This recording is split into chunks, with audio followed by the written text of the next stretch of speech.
오늘도 새벽 예배를 드리게 하신 하나님께 감사와 찬송과 영광을 올려드립니다. 우리 다 함께 사도신경으로 신앙 고백하신 후에 찬송가 311장을 부르신 후 에스겔서 27장의 말씀을 읽으신 다음 오늘 말씀을 듣도록 하겠습니다. 에스겔서 27장은 두로를 위한 슬픈 노래의 내용입니다. 하나님께서는 두로를 바다 오기에 거주하면서 섬 백성과 거래하는 자라고 말씀합니다. 그러면서 두로를 하나의 거대한 선박에 비유하고 있습니다. 그 배에는 여러 사람이 전문적인 기술을 가지고 자기의 맡은 역할을 하고 있었는데 그 중에도 그 발의 노인들과 지혜자들에게 배의 틈을 막는 일을 맡겼습니다. 배의 틈을 막는 역할은 안전한 항해를 위해서는 없어서 안 될 요긴한 직책입니다. 하나님께서는 인간이 혼자 사는 것을 허락지 아니하시고 서로 어울려서 연합하는 삶을 살게 했음을 말씀을 통해서 알 수가 있습니다. 특히 그리스도의 교회는 예수님을 중심으로 모든 사람이 같은 배를 타고 가는 공동 운명체입니다. 한 배를 타고 가는 사람들은 모두 제각기 다른 성향의 개성과 목표를 지니고 있습니다. 출신 배경과 성격, 교육 수준과 의식 구조 등 사람마다 지향하는 바가 다르지만 같은 배를 타고 가는 이상 그 배의 안전한 항해를 위해서 협력하며 뜻을 모아야 합니다. 배를 운행하는 데 필요한 기능에 따라 자기가 할 수 있는 직책과 역할에 충실해야만 합니다. 사공이 많으면 배가 산으로 올라간다는 말이 있는데 이는 여러 사람이 자기 주장만 고집하고 협력을 못하게 되면 큰 낭패를 겪는다는 뜻입니다. 여기 두로의 배에는 시돈과 아르와 거민 중에서 사공을 뽑았고 실력 있는 지혜자를 선장으로 기용했다고 말씀합니다. 또 그 발의 노인들과 지혜자를 불러 배 밑창에 들어가 틈을 막게 하였습니다. 그 외에도 전투력이 뛰어난 바사와 룻과 부세 군대들을 용병으로 불러 그들에게 무장을 시킨 다음 배를 호위하게 하였습니다. 이렇듯 연합하면서 잘 나가자 12절 이하에 보면 그들의 사업 내용이 활발하게 전개되는 것을 소개하고 있습니다. 그러나 사람이 하는 일은 무엇이나 마음먹은 대로 다 잘 될 수는 없습니다. 예기치 못한 풍랑과 시련에 봉착할 때가 있습니다. 20세기 최대의 해난사고로 기록된 타이타닉 호의 경우 영국인의 자존심을 걸고 완벽한 침몰하지 않는 배를 만들었다고 큰소리 쳤으나 그 배가 출항한 지 5일 만에 겨우 5일 만에 빙상과 충돌하여 침몰하고 말았습니다. 인간의 구조적인 한계는 언제든지 이런 위험을 초래할 수 있다는 것입니다. 하나님께서는 범죄한 인간의 불행을 예견하시고 거기에 대비하는 길을 열어놓으셨습니다. 그 죽음에 처한 인간을 구원하기 위하여 예수 그리스도를 우리에게 보내주신 것입니다. 여기 노인들과 지혜자로 배의 틈을 막게 하는 것은 이 시대 예수 그리스도의 교회가 전개하는 구원운동의 특징을 나타내 주는 것입니다. 하나님이 없다고 하는 사람들은 인간 만능을 내세우면서 예고된 멸망을 눈치채지 못하고 살아가고 있습니다. 마치 거대한 두로의 배가 밑창에서 물이 새어 들어오는 것을 방치하는 것과 같을 것입니다. 9절에 배의 틈을 막는 자란 배의 밑층에 들어가서 물이 새어드는 것을 막기 위하여 역청이나 솜 같은 것으로 틀어막는 일을 하는 사람입니다. 자칫 매우 하찮은 일로 여길 수 있지만 노인들과 지혜자가 맡아야 될 만큼 숙련을 요하는 작업입니다.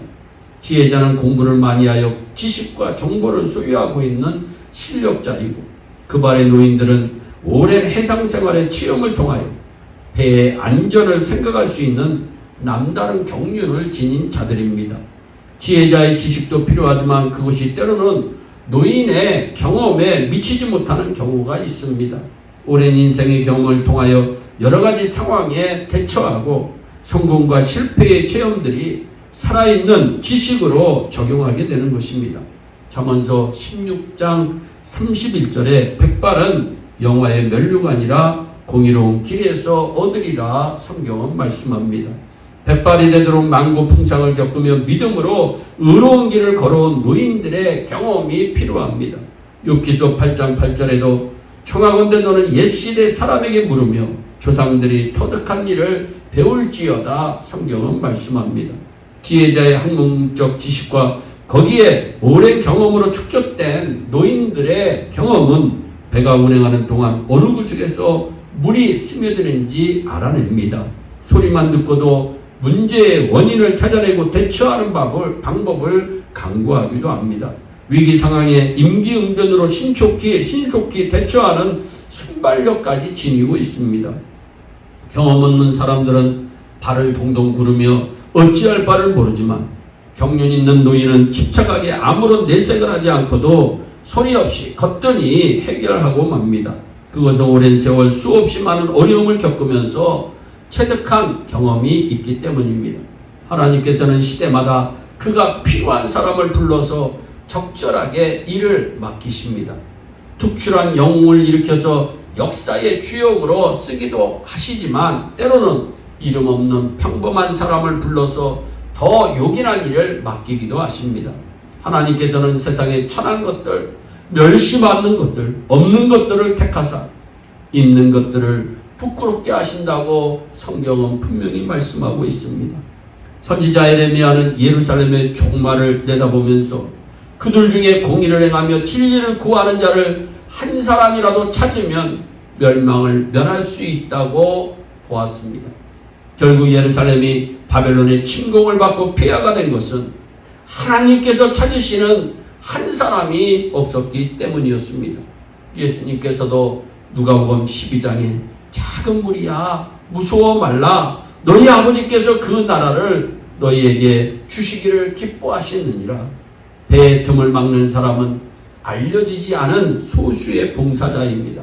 배 안에 아무리 유능한 선원이 많이 있고 또 지명도 높은 승객이 타고 있다 할지라도 작은 틈을 막는 한 사람이 없으면 그 배는 반드시 불행스러운 종말을 당할 수밖에 없습니다.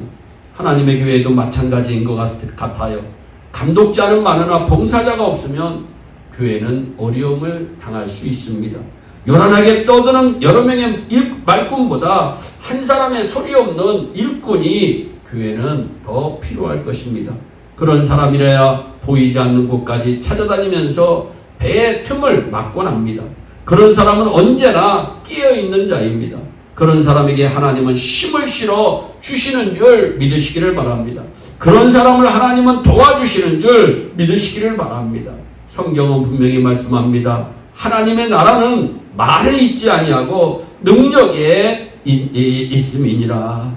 하나님의 능력을 소유해서 어딜 가든지 정말 소수의 헌신된 봉사자로 하나님 앞에 크게 영광 올려드리고 오늘도 주 안에서 승리하는 복된 하나님의 귀한 백성들이 되시기를 예수님의 이름으로 축복합니다. 기도하겠습니다. 사랑의 하나님 참 감사합니다. 하나님 배가 항해하기 위해서는 배의 틈을 막는 자가 반드시 필요함을 성경은 오늘 우리에게 말씀합니다. 아버지 하나님 정말 요란한 말꾼보다 소리 없이 헌신된 봉사자가 하나님 앞에도 크게 영광을 올려드릴 줄로 믿습니다. 우리 예일의 성도들은 예일교회를 하나님 소리 없이 정말 소리 없는 봉사자로 헌신된 봉사자로 애를 많이 쓰고 있습니다. 주님께서 기억하시고 저들의 삶에 복을 내려주시고 저들의 생업에 복을 내려주시고 저들의 자녀들의 삶까지도 주님 책임져 주시옵소서. 감사하고 예수님의 이름으로 기도하옵나이다. 아멘. 우리 다 함께 주기도문으로 예배를 마치시고 각자 개인 기도하시며 오늘도 주 안에서 승리하는 복된 하루 되시기를 바랍니다. 감사합니다.